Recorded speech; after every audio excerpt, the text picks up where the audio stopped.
All right, so we're doing chapter 13, fluids. And remember, a fluid is a liquid or a gas. So we're going to start off today pretending we're doing a demonstration. So here is a movable jack. There's a beaker full of water, a solid sphere hanging. This is a force sensor, so it measures the force. In other words, it measures the weight. And well, you'll see what we're going to do. All right. Okay, so here we go. And I will send you, well, by the time you view this video, you will have received a worksheet, because I want you to actually do what I'm doing. So work the calculations and just basically follow along with me. Don't just watch, actually be involved. All right. So first of all, the solid sphere is up above the water.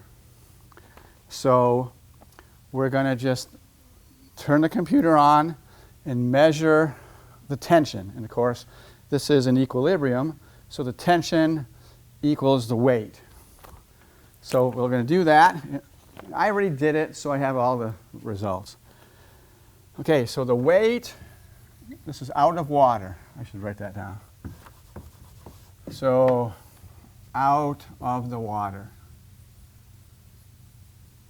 The weight, mg, I should just say weight.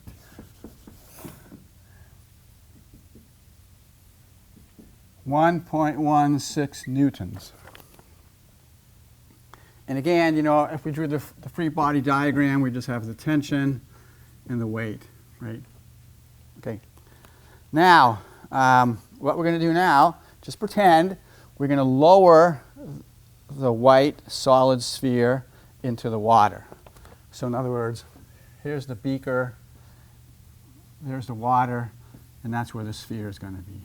All right? So we're going to submerge the sphere into the water. And then we're going to measure the force again. So now it's submerged, completely submerged, by the way, submerged. And now the reading, I'll just say reading, whatever, tension, whatever. So now the tension is 0.485 newtons. So that's the important thing, okay? So as soon as we put that sphere, that white sphere, in the water, the tension decreases. And it decreases a lot. I mean, look, 1.16 to 0.485. So, all right, so it decreases. So what's the change? The change in tension. And I'm just going to say 1.16 minus 0.485. That's 0.675 newtons. Okay, so the tension changed by 0.675 newtons. All right, so now draw the free body diagram. Well, I mean, the tension decreased, right? The tension decreased. So how could that be? Well, the only way that can happen is if there has to be an upward force, right? So there's a tension, and there has to be some new force. We're going to call it the buoyant force. So F sub B. This is not supposed, they're not supposed to be equal. Yeah, that's better.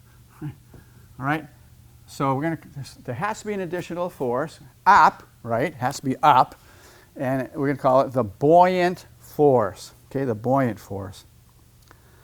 All right, now, the next thing we want to do, okay, just pretend the beaker grew, right? All right, so we had the sphere here at first, totally submerged. Now what we're going to do, we're going to lower the sphere. So here, right? We don't want it to touch, but just keep lowering the sphere, all right? And what we want to do is we want to see if the tension, right here, we're going to see if that changes. So just pretend we lower this sphere, lower, lower, lower, and guess what? So as we lower it, remember we start off submerged though, that's the important thing. So as we lower the sphere in the water, the tension remains 0.485 newtons. That's important, you'll see later, okay? So it doesn't matter, as long as it's completely submerged, it doesn't matter if it's here, here, here, here, here. That tension is 0.85, so the change in tension is the same as well, right? So that's a big deal. Okay, now we're still kind of clueless about what this buoyant force is. So here's what I want you to do now. Look, when we put this sphere in the water, it displaced some water, right? It took the place of some of the water. So that we call it displacing. So the sphere displaced some of the water.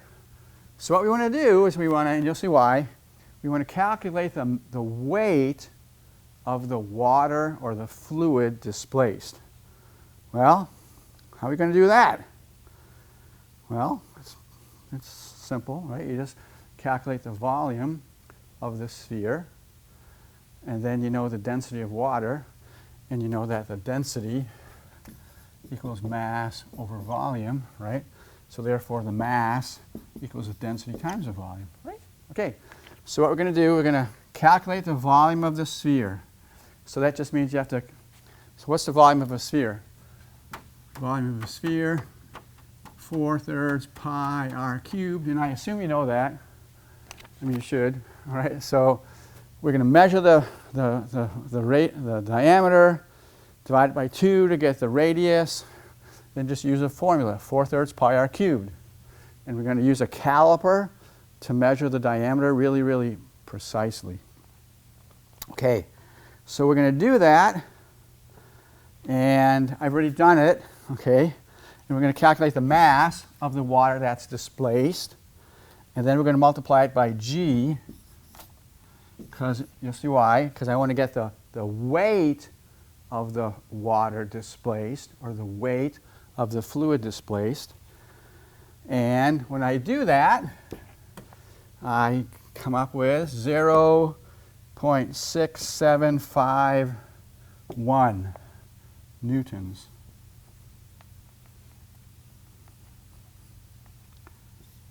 So that's the weight, right? mg is the weight. That's the weight of the water displaced. Okay, we just calculated, we measured the volume multiplied by density of water multiplied by g to get the weight of the water displaced. Now, what do you notice? What do you notice? The weight of the fluid displaced is that delta T, right? The change in tension. And what does that tension have to be? It has to be that upward buoyant force. So that's the key, okay? So the key is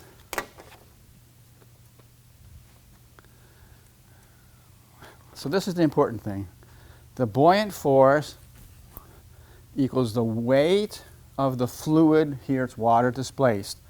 Weight is mg, but you know, typically you don't know the mass of the fluid, right? You usually know the volume of it.